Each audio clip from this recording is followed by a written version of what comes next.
પદ્મિની એકાદશી વ્રતકથા। પ્રાચીન સમયમાં કૃતવીર્ય નામના એક શક્તિશાળી રાજા રાજ્ય કરતા હતા। તેમની પાસે અઢળક સંપત્તિ, માન સન્માન અને વૈભવ હતું, છતાં તેઓ ખૂબ દુઃખી હતા, કારણ કે તેમની પાસે સંતાન નહોતું જે પછી રાજ્યનું નેતૃત્વ કરી શકે। રાજા અને તેમની સૌથી પ્રિય પત્ની રાણી પદ્મિની સંતાન પ્રાપ્તિ માટે ઊંડા જંગલમાં તપ અને પ્રાર્થના કરવા ગયા। વર્ષો સુધી તેણે ખૂબ જ સાધારણ અને તપસ્વી જીવન જીવ્યું, પરંતુ તેમને સંતાન સુખ પ્રાપ્ત થયું નહીં। એક દિવસ રાણી પદ્મિનીએ મહાન પવિત્ર સ્ત્રી માતા અનસૂયાને મળ્યા, જે ઋષિ અત્રિની પત્ની હતા।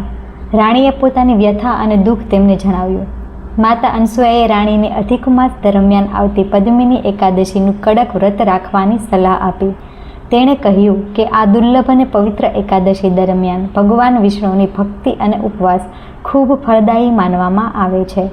રાણી પદ્મિનીએ સંપૂર્ણ શ્રદ્ધા, નિયમ અને શુદ્ધ મનથી વ્રત કર્યું અને ભગવાન વિષ્ણુનું સ્મરણ કર્યું। રાણીની નિષ્ઠા અને ભક્તિથી ભગવાન વિષ્ણુ અત્યંત પ્રસન્ન થયા અને તેમને દર્શન આપી મનગમતું વરદાન માંગવા કહ્યું।